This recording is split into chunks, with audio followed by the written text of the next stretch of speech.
So the builder's stole my parsnips. Bob's just gone and done it, hasn't he? It's been one of my fantasies for a few years. No one is more shocked than me. Hello and welcome to harvesting our Christmas dinner. I genuinely think that this is one of the best years I've had for Brussels sprouts. I feel like I've got an endless supply and I've only got tiny little plants. Isn't it amazing what you can grow? Wow, look at them. Not only do I need Christmas Brussels sprouts, but one of my sisters has asked for Brussels sprouts as well. They're very popular this time of year, aren't they? But this is one of the good things about having such an abundance, that you can be so generous. So we'll just pick as many as we can, and I dare say they'll be eaten over the Christmas period. I even like stir-fried Brussels sprouts instead of cabbage. And to be honest, I tend to grow more Brussels sprouts than I do cabbages this time of year. God, I think there literally is nothing better than harvesting your own Christmas dinner. It's been one of my fantasies for a few years. One year we even harvested our own turkeys, which was amazing. Sadly we didn't do that this year. Between the pregnancy and the fact that the allotment has actually changed the rules, they don't want you to have anything other than chickens now here. We didn't do it this year, but it is something that we want to do in the future. How cool would that be? I love turkeys. I think they're probably my favourite bird to grow. They're just beautiful. Look at all of these sprouts, aren't we doing well? There are some where the slugs have got them, but I always say if you're going to grow organically, you're always going to lose a little bit to the slugs. I don't mind sharing. It's just the lower ones, but I know someone who would like these a lot, and that's the chickens. My chickens are still really young, so I don't think there's going to be any eggs. They normally start laying around about Christmas, so you never know. We've got an absolute mountain of Brussels in there. Isn't that good? Jasmine's favourite vegetable is Brussels sprouts, so she's going to be so happy about this. The tops of the Brussels sprouts are also edible, but we won't take them until they're finished growing because that's their growing point. We want them to keep growing until spring. One thing I definitely need is herbs, and we've got them in abundance here. And I know my sisters also asked me for herbs, so they do smell amazing. I think rosemary is just absolutely gorgeous. I also see there's a recipe for rosemary for your hair to make it grow really well. So I think I'm going to take some extra for that as well. You know I like to make my remedies and stuff at home. And honestly, since I had radiation, when I had my tumour, I had a procedure that had radiation in it, and all my hair just snapped and disintegrated basically, and it's never grown as nice as it did before I had that treatment. So I'm wondering if this will help me grow luscious locks. I'll be like Rapunzel, not trapped in a tower, I mean the hair. Look at all of that. Oh God, there's just something about fresh herbs, isn't there? Nothing's better. Now it's the one time of year where this herb really shines, and that is the sage plant. I don't use this any other time of year, but I actually grew this from seed, so it needs, for sage and onion, we need a lot of sage. Who doesn't like sage and onion? Do you have them as sage and onion balls, or do you have them in a pan? I like them in a pan, but everybody else likes them as balls. And they are different. I know they're the same ingredients, but they are different. Do you have some time to pick up some thyme? Let's see that one. Don't want to go too overkill with this and kill it off, but I do want quite a bit. Look at that. Nothing better than fresh herbs. Might as well get a whole entire branch of this one. This is a bay tree, but I know my sister will want some too. God, it's so nice. Isn't it lovely to be able to just harvest as much as you want and give it away? 'Tis the season. Look at that. Doesn't that look nice and full and wonderful? And who says that winter is the time that you don't have abundance? I feel very abundant right now. Swapped containers because I don't want mud in my Brussels sprouts. Right, let's work on these artichokes. Oops. These stems just get in the way, don't they? Ha! Look at that. Now, once again, you don't want these to travel round. So, I'm going to take as many as I need for this week. which will be quite a few, I think, as we have some guests coming over. Oh, look at that. That's such a satisfactory noise. And they last pretty well if you keep them cold and in a bag, but pretty well is only a couple of weeks, really.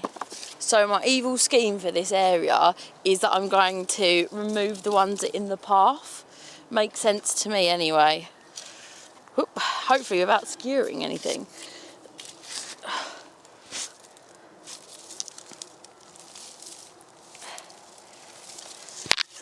See what we've got up. This clump kind of come up.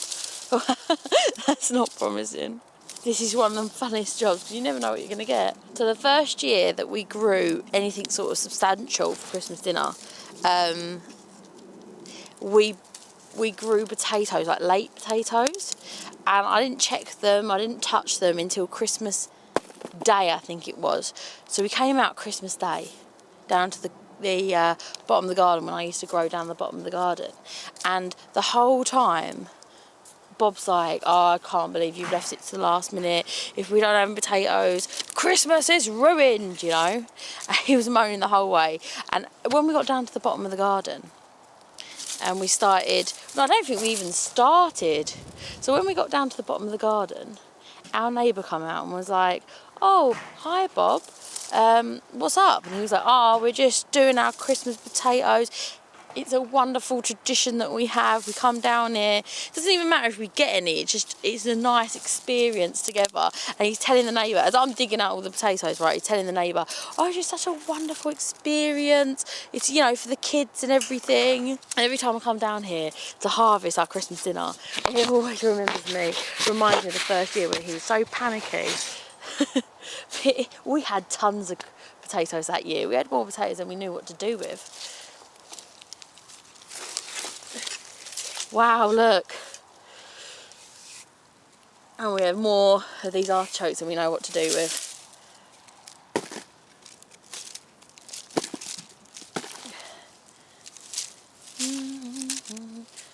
Oh, wow, there's so many. You can see why they call it a survival food. Believe it or not, I didn't even sow these last year. These are just the leftovers that just sprout again. It's amazing, isn't it? Like potatoes, I always think of potatoes as a perennial. These are the same. You'll never get these out of the garden. My leek bed didn't do very well this year. Sadly, that's all I've got is 2 little leeks. So I wondered if anyone else could help me out with my leeks. I don't think that's going to feed 10. Merry Christmas, Nick. Merry Christmas to you and to the whole family. And thank you for asking me to contribute to your Christmas dinner this year. Now, I'm afraid it is slim pickings, a dog on the plot, because we are moving from the old plot to a new plot. So there's not that much left on here. We've got some kale. My Brussels sprouts don't look good at all. But what I can offer you is, if you want a leek, it wasn't on your list, but I'm hoping you can use it maybe for your cauliflower cheese. So these ones aren't looking particularly good. So let's check out the one behind me. This is probably my best one, my biggest one. Let's get that up for That British Homestead Christmas dinner. Oh, it's coming out very nicely.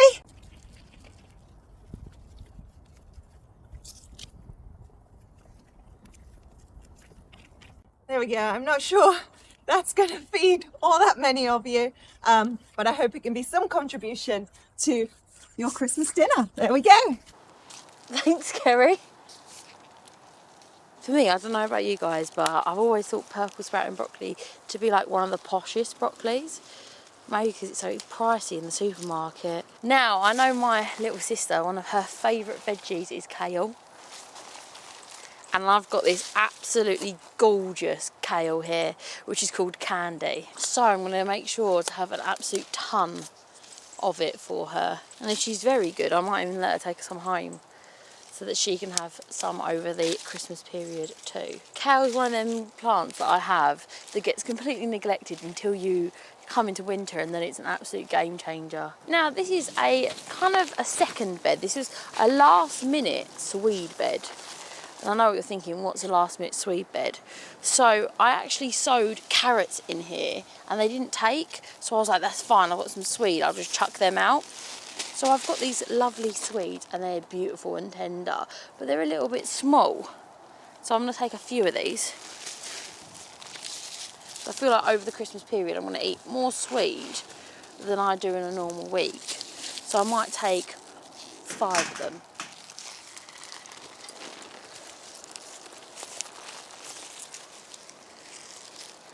They're not bad at all, are they, really? However, I don't have any carrots. Claire, do you have any carrots I can borrow? Hi Nick, you've asked if I have any spare carrots to save your Christmas dinner, and all I have left are what's in this little bed here, but if there's any worth harvesting, then you can have them. So let's just see if we get any. Oh, oh, there's a few baby carrots. Oh, there's some bigger ones here. Wow, there's more than I thought.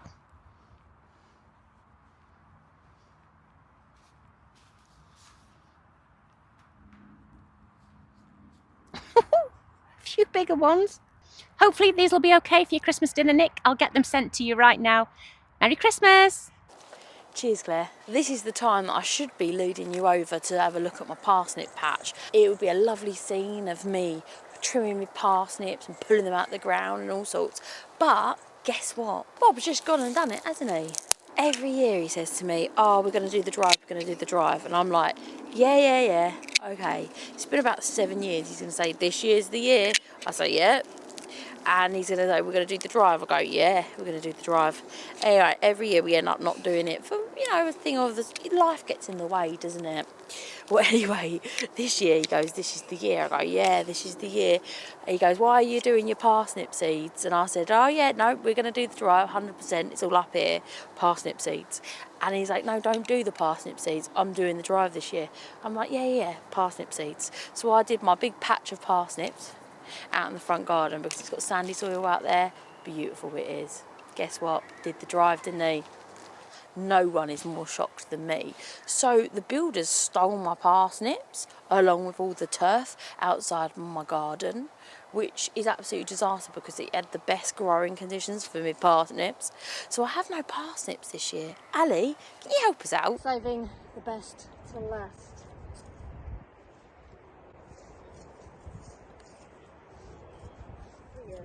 I don't want to damage this one.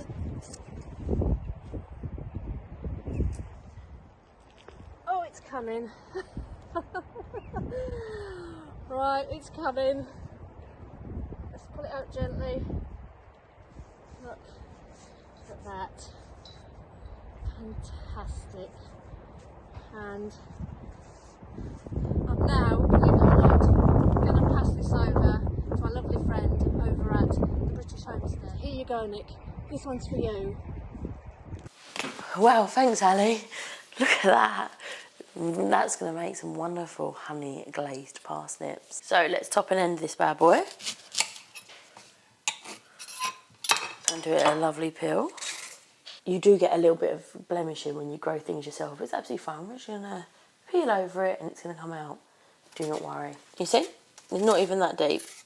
All I'm doing is pressing a little bit harder with the potato peeler. Okay, so what I'm going to do is boil these up and they're going to be beautiful once we've roasted them. And I keep all the scraps for my chickens. Now there's one thing that really does do Christmas, and you can't avoid it. It's the potato. My potatoes did terrible this year. I was very much not well when my potatoes went in. I had a C-section. So therefore I ended up not having any potatoes to go ahead and harvest. I normally get 100 kilos of potatoes and they last me like forever. This year I only ended up with a handful of spuds. But luckily I got friends that will help me with my Christmas dinner. So unfortunately, yes. There might be one more in. Merry Christmas to us. Looks like we're starving.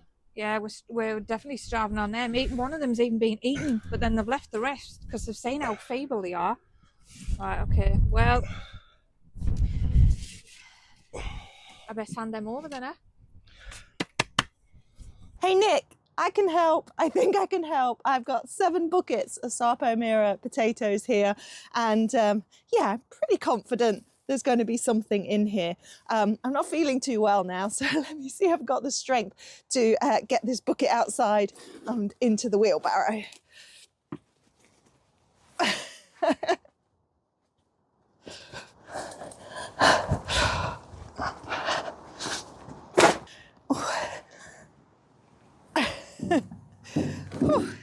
There we go. Right, let's take the straw off the top and hope that they've not all been eaten by slugs. Oh. There we go. Yeah, I can see plenty here, Nick. There we go. There we go. Any more? Oh, yeah, plenty. Will that do you? Are you ready? Here we go. Cheers.